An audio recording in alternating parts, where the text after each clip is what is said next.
Telling you about acting. What I wanted to do was leave.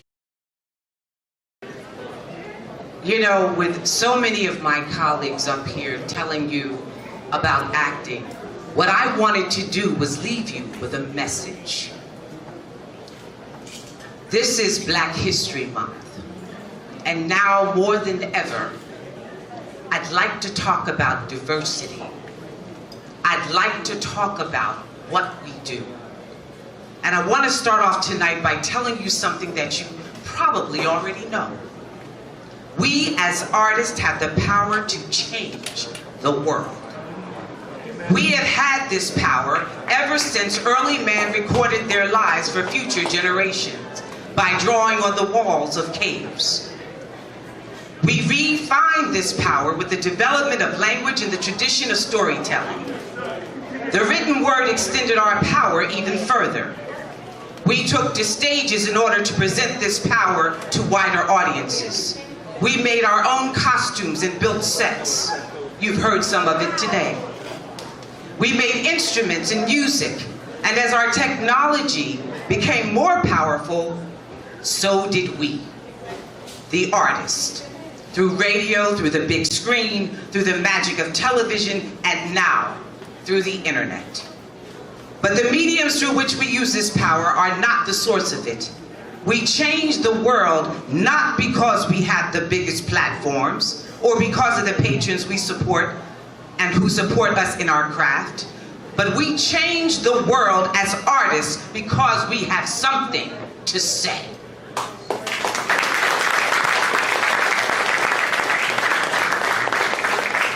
All art is built on empathy.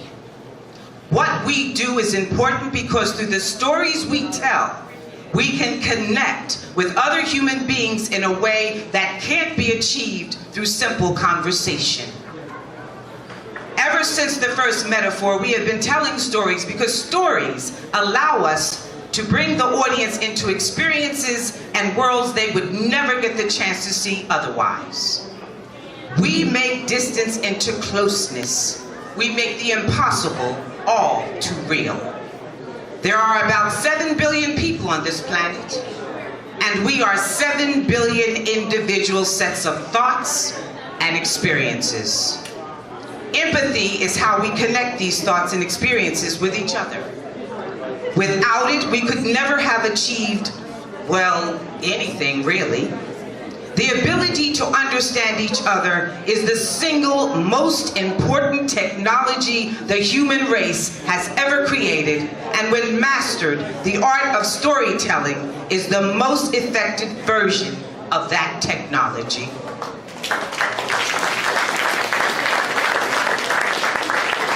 The thing is, we as human beings learn best by experience. Sometimes simply giving information isn't enough.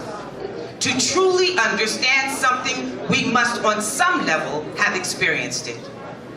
Stories don't just give information, they give the emotions and textures surrounding that information, the hidden data as it were. Remember, we have the power to change the world.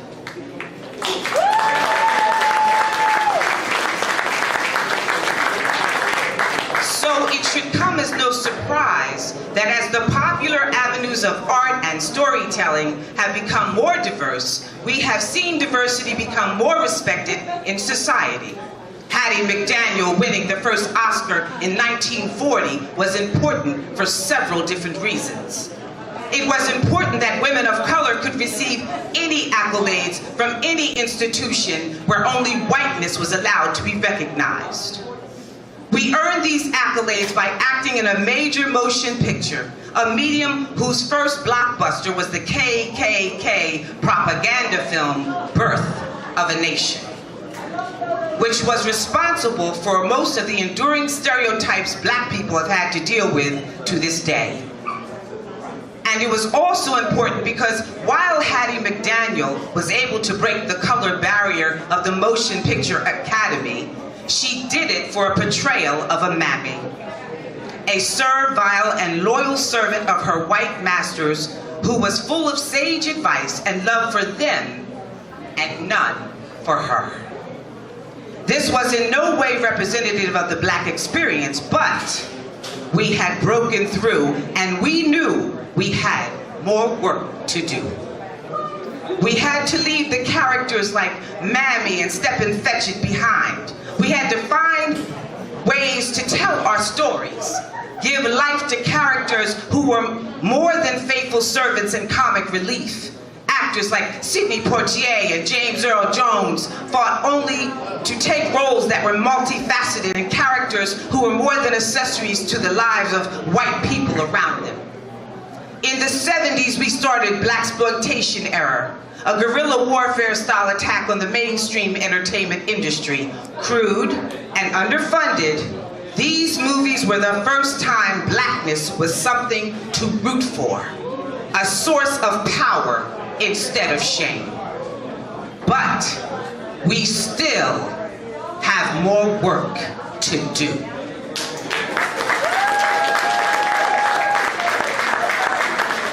Spike Lee and Steve McQueen had to prove that Black filmmakers could be every bit the auteur as their European counterparts.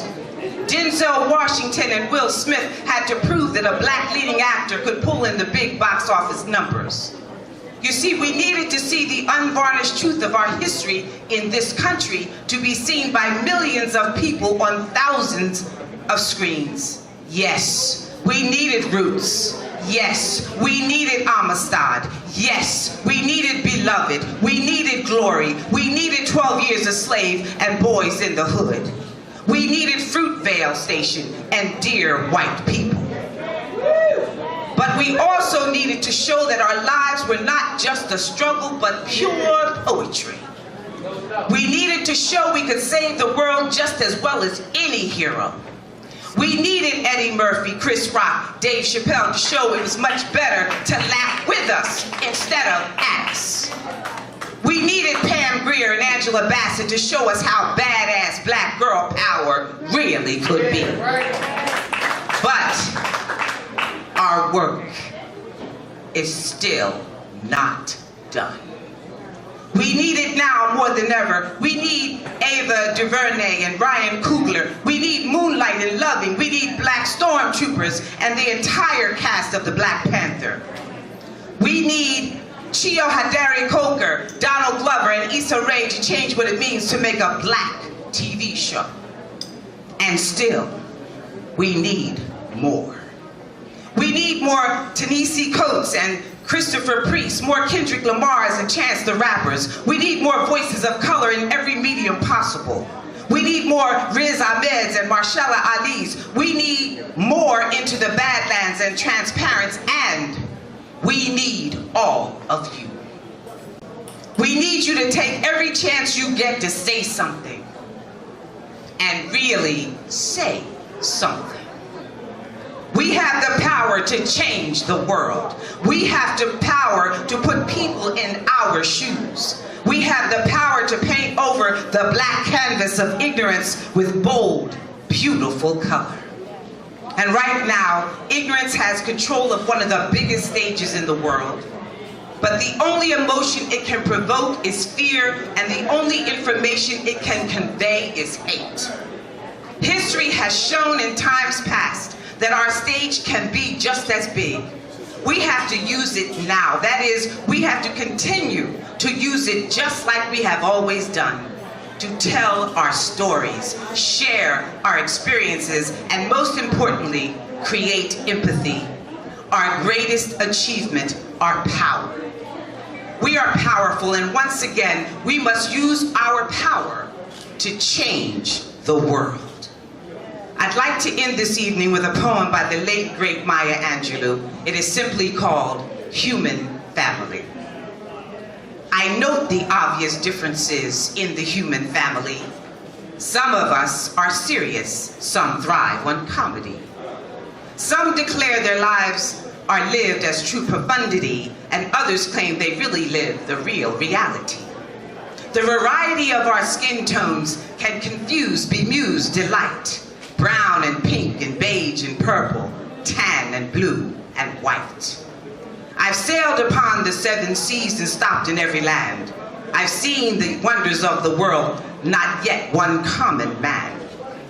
I know 10,000 women called Jane and Mary Jane, but I've not seen any two who really were the same. Mirror twins are different, although their features jibe, and lovers think quite different thoughts while lying side by side. We love and lose in China, we weep on England's moor, and laugh and moan in New Guyana, and thrive on Spanish shores. We seek success in Finland, are born and die in Maine. In minor ways we differ, but in major, we're just the same.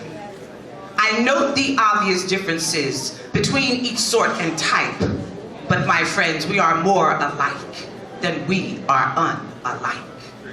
I say we are more alike than we are unalike.